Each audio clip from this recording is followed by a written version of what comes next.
जय हिंद दोस्तों, welcome to the PW ज्ञान कोश चैनल में दिव्यांश नामदेव आप सभी का बहुत बहुत स्वागत करता अभिनंदन करता हूं। दोस्तों, नॉर्थ ईस्ट से एक बहुत ही दुखद खबर हमारे सामने आ रही है, जिसमें असम राइफल्स के 2 जवान मणिपुर अटैक में शहीद हो चुके हैं और इसके अलावा 5 जवान इंजर्ड हो चुके हैं। हुआ कुछ ऐसा था कि असम राइफल्स के ये जवान मणिपुर में बाढ़ संबंधित सहायता देने के लिए गए हुए थे। मतलब फ्लड रिलीफ मटेरियल्स को पहली बात तो डिलीवर करने गए थे और साथ ही गवर्नमेंट को असिस्ट करने के लिए गए हुए थे। अब आप समझ सकते हैं कि सहायता के बहाने इनकी रेकी की गई थी और रेकी के माध्यम से जब एम्बुश किया गया तो फिर वहां पर हमारे 2 जवान शहीद हो गए। मतलब आप ऐसे इमेजिन करिएगा कि जिस पर्टिकुलर रूट पर यहाँ पर एम्बुश बनाया गया था वो रूट है NH2। और अगर NH2 की बात की जाए तो इसे मणिपुर की लाइफलाइन माना जाता है, क्योंकि ये मणिपुर की राजधानी को जोड़ता है और एक प्रकार से देखा जाए तो लॉजिस्टिक सपोर्ट प्रोवाइड कराता है पूरे मणिपुर में। और इसी पर्टिकुलर रूट पर एम्बुश करा गया था पर्टिकुलर असम राइफल्स के लिए। और यहाँ पर अभी अगर आप देखेंगे तो जो वीडियो सरफेस हुए, जो रील्स सरफेस हुई है, वो बहुत ही दुखद है। आपको मैं एक छोटी सी रील दिखाता हूँ, आपको समझ में आ जाएगा कि कितना भयानक तरीके का ये एम्बुश था जिसमें हमारे जवानों को टारगेट किया गया।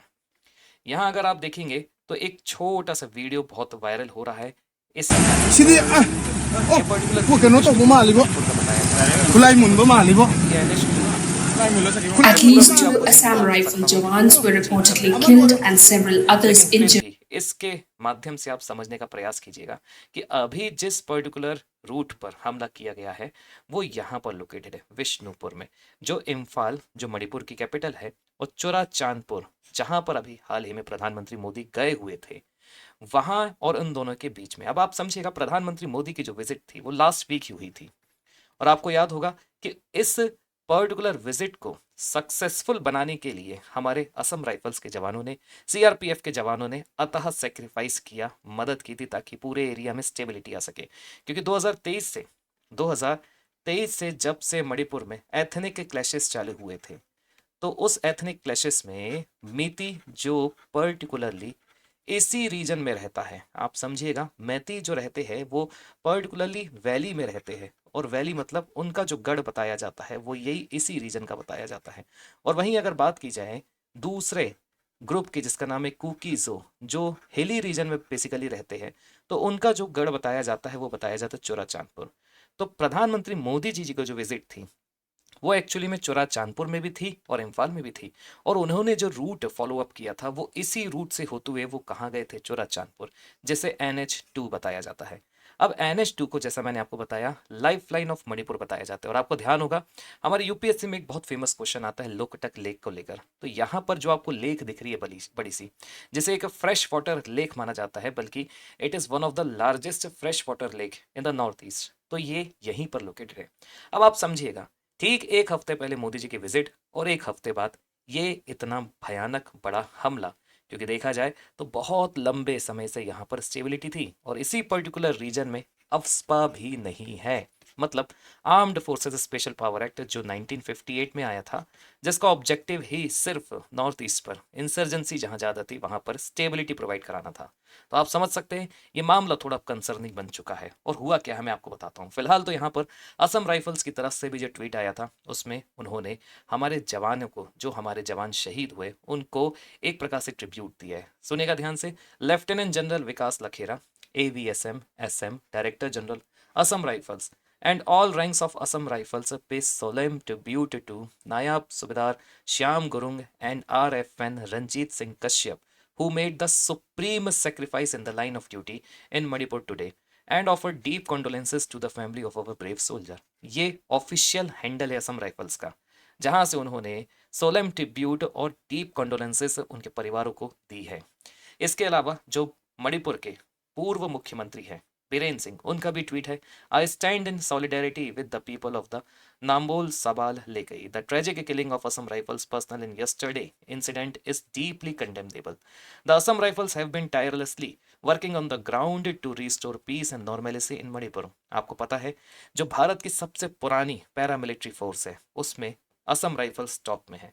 असम राइफल्स भारत की सबसे पुरानी पैरामिलिट्री फोर्स बताई जाती है, मानी जाती है, जिसकी स्थापना एस्टेब्लिशमेंट ईयर 1835 में हुआ था। और इसका जो मुख्य काम है ना, वो पूरे नॉर्थ स्टेट में, पूरे नॉर्थ ईस्ट स्टेट में, जैसे आज के समय में चाइना और खुद बांग्लादेश और बहुत लंबे समय से पाकिस्तान भी टारगेट करने के प्रयास में लगा हुआ है, क्योंकि इन तीनों का एक ही ऑब्जेक्टिव है। ये तीनों चाहते हैं कि भारत को इतना काटो, मतलब ब्लीड इंडिया इनटू 1000 कट्स। यहाँ पर 1000 कट देकर भारत को ब्लीड करने का प्रयास बहुत लंबे समय से चला आ रहा है, लेकिन ये इसलिए सक्षम नहीं हो पाया क्योंकि हमारे सीआरपीएफ के जवान, हमारे असम राइफल्स के जवान दिन रात हमारी सुरक्षा कर रहे हैं। तो आप समझ सकते हैं कि मामला कितना कंसर्निंग है, क्योंकि अब बात आ चुकी है सिक्योरिटी कंसर्न की। और यहाँ देखिए, कुकीज़ो काउंसिल जो पर्टिकुलरली आपका मणिपुर में स्थित एक एथनिक ग्रुप माना जाता है, उनकी तरफ से भी एक ऑफिशियल कंडेमनेशन लेटर आया है, उसको मैं आपके लिए रीड कर देता हूँ। Kuki Zo council strongly condemns the cowardly brutal attack on a convoy of Assam rifles by suspected Meitei militants at Nambol Sabal Leikai in Bishnupur. अब देखिए, कुकीज़ो काउंसिल के हिसाब से और एक गवर्नमेंट ऑफिशियल के हिसाब से भी जो एम्बुश था वो एक्चुअली में मैतेई मिलिटेंट्स के द्वारा किया गया था। क्योंकि अगर देखा जाए जिस पर्टिकुलर लोकेशन पर ये एम्बुश किया गया है वो वैसे तो विष्णुपुर के पास लोकेटेड है और उसका नाम है नाम्बोल सबाल लेकई। वो बेसिकली माना ही मीती मेजोरिटी एरिया है। और यहाँ पर यही सबसे बड़ा क्वेश्चन है। This savage incident brings back the painful memory of the killing of colonel Viplav Tripathi and his wife and young son by Meitei militants in 2021।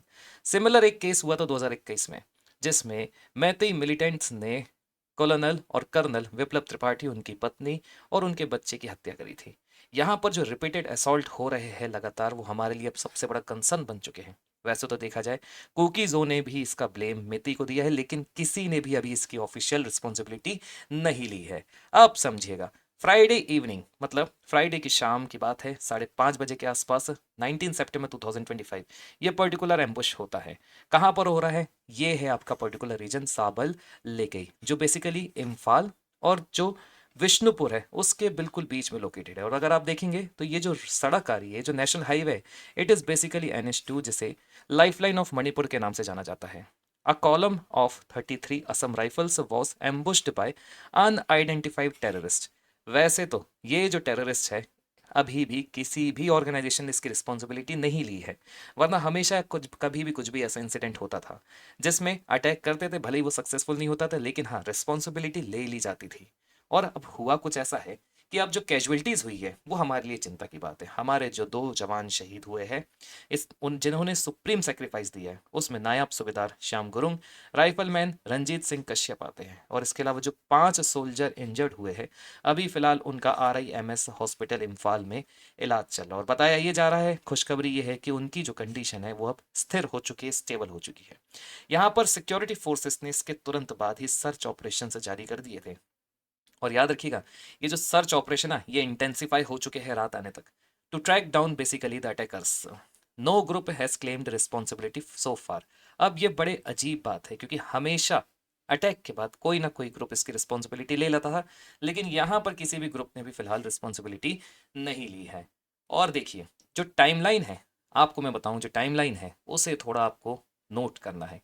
13 सितंबर 2025 को प्रधानमंत्री मोदी जी की विजिट होती है, जहां पर वो बाय रोड, क्योंकि मौसम बहुत खराब था, तो बाय रोड इसी पर्टिकुलर हाईवे से वो गुजरते हैं और चुरा चांदपुर पहुंचते हैं, जहां पर कई सारे प्रोजेक्ट्स को वो मणिपुर को सौंपते हैं। और इसके अलावा वो अपील करते हैं पीस, रिस्पेक्ट और म्यूचुअल अंडरस्टैंडिंग की, ताकि दोनों में जो क्लैश चल रहा है, मतलब मीती और कुकीज़ो के बीच में जो क्लैश चल रहा है, एटलीस्ट क्लैश ना हो और पूरे मणिपुर में एक प्रकार से स्टेबिलिटी आ सके। क्योंकि स्टेबिलिटी जब तक नहीं आएगी, जाहिर सी बात है, कोई नहीं चाहता आज के समय में कि वो बंदूक उठाए, पत्थर उठाए। हर को चाहिए एक स्थिर लाइफ, एक सिक्योर लाइफ। लेकिन यहाँ पर जो एथनिक क्लैश था, जो 2023 से चालू हुआ था, वो इंटेंसिफाई होते ही जा रहा था। वो तो असम राइफल CRPF के जवानों का हमें शुक्रगुजार मानना चाहिए। उनके सुप्रीम सेक्रीफाइसेस के कारण वहाँ पर बहुत लंबे समय के बाद स्टेबिलिटी आई थी, और हमें भी लग रहा था कि आने वाले टाइम में कुछ अच्छा होगा, लेकिन बिल्कुल उल्टा हुआ। देखिएगा, यहाँ पर 8 मार्च 2025 को भी जो लास्ट मेजर डिस्टर्बेंस था वो हुआ था कांगपोक पी ड्यूरिंग द प्रोटेस्ट, जिसमें एक व्यक्ति की जान चली गई थी और सेवरल इंजर्ड थे। और प्रीवियस डेडली जो एम्बुश हुआ था सेम सिनेरियो में, वो हुआ था सितंबर 2024 में, लास्ट ईयर, जिसमें CRPF जवान की यहाँ पर एम्बुश के टाइम मिलिटेंट्स ने हत्या कर दी थी, टेररिस्ट ने हत्या कर दी थी, वो भी शहीद हो गए थे। और इसके अलावा 2 पुलिस इंजर्ड नियर जीरीबाम। अब देखिएगा सबसे बड़ा प्रश्न ये है, यहाँ पर अगर आप देखोगे, आपके लिए मैं एक मैप शेयर करता हूँ क्योंकि वो मैप आपके लिए इंपॉर्टेंट हो जाता है। अगर आप लोकेशन देखेंगे ना तो देखिए ये जहाँ पर आज एम्बुश किया गया और जो जीरीबम है वो म्यांमार की बॉर्डर से बहुत दूर आते हैं, वरना अक्सर इस तरीके के जो एम्बुश होते थे वो म्यांमार से लगी हुई नज़दीकी बॉर्डर में होते थे। लेकिन अपने आप में विष्णुपुर और जीरीबम ये दोनों ही अफ्स्पा के आसपास वाले एरिया में आते हैं। मतलब यहाँ पर किसी न किसी तरीके की चूक हुई है या फिर खुद वहाँ के लोकल लोगों ने इस तरह की एक्टिविटी होते हुए देखी थी जिसे वो सूचित नहीं कर पाए।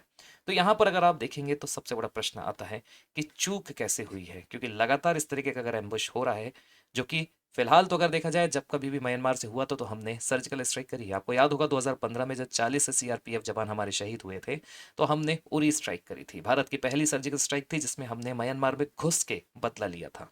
लेकिन यहाँ पर अब भारत सरकार क्या स्टेप लेती है ये हमें देखना होगा। फिलहाल यहाँ पर जो ऑफिशियल रिएक्शन एक बार मैं आपको बता देता हूँ, जो डिफेंस स्पोक्स पर्सन है उन्होंने कन्फर्म की है एम्बुश को और ये कहा है कि operation are under way to eliminate terrorist. और इसके अलावा जो मणिपुर के वर्तमान में गवर्नर है, राज्यपाल है अजय भल्ला जी, उनका भी जो एक ट्वीट आया है उसमें जो कीवर्ड्स है, expressed condolences to the families, praised soldiers courage and dedication and warned such heinous act won't be tolerated, pledged strong response to safeguard peace. और इसके अलावा यहाँ पर उन्होंने तुरंत कार्रवाई की भी डिमांड करी है सेंट्रल गवर्नमेंट से। अब आगे देखिएगा, इसका जो ब्रॉडर सिग्निफिकेंस उसे समझने की आवश्यकता है, क्योंकि इस तरीके के जो अटैक होते हैं ना ये अपने आप में सिक्योरिटी थ्रेट है हमारे पूरे नॉर्थ ईस्ट के लिए। और आपको याद होगा कि बहुत लंबे समय से चाइना, पाकिस्तान, बांग्लादेश ये तीनों भारत को तोड़ने का प्रयास कर रहे हैं। और जो कथन चलता है, जो स्टेटमेंट चलता है, आपको याद होगा कि कट इंडिया इनटू 1000 कट्स या फिर ब्लीड इंडिया इनटू 1000 कट। उस फिलॉसफी में ये जो दुश्मन देश है भारत को तोड़ने का प्रयास कर रहे हैं और इसलिए नॉर्थ ईस्ट हमारा थोड़ा कंसर्निंग जोग्राफिकल एरिया बन चुका है। पीस प्रोसेस चैलेंज किया है, undermines recent government outreach for peace in Manipur. इसके अलावा ethnic conflict backdrop, violence persisted despite period of relative calm and highway security issue, क्योंकि NH2 को लाइफलाइन माना जाता है तो अभी भी ये remains vulnerable to the militant activity, क्योंकि इसे फिलहाल इसलिए शुरू किया गया था ताकि एटलीस्ट जो बेसिक नेसेसिटी की चीज़ें हैं वो मणिपुर में अवेलेबल हो पाए, क्योंकि महंगाई बढ़ रही थी, होर्डिंग हो रही थी, महंगाई बढ़ रही थी, लॉजिस्टिक सपोर्ट नहीं मिल पा रहा था। तो सरकार का ये प्रयास था कि कम से कम जो लाइफलाइन है उसे तो चालू कर पाए, और वो तभी संभव था जब मैतेई और कुकी के बीच में एक कॉमन कोई एग्रीमेंट होता। तो दोस्तों कमेंट करके आपको ज़रूर बताना है कि आपका इस पूरे मामले में क्या सोचना है। अगर आपको इसी तरीके के अपडेट्स चाहिए है तो हमारा जो टेलीग्राम चैनल है उसे ज़रूर ज्वाइन करिएगा, जहां पर आपको सारे अपडेट्स मिल जाएंगे। जय हिंद, वंदे मातरम। दोस्तों कमेंट करके ज़रूर बताइएगा आपके व्यूज़ इस पर क्या है।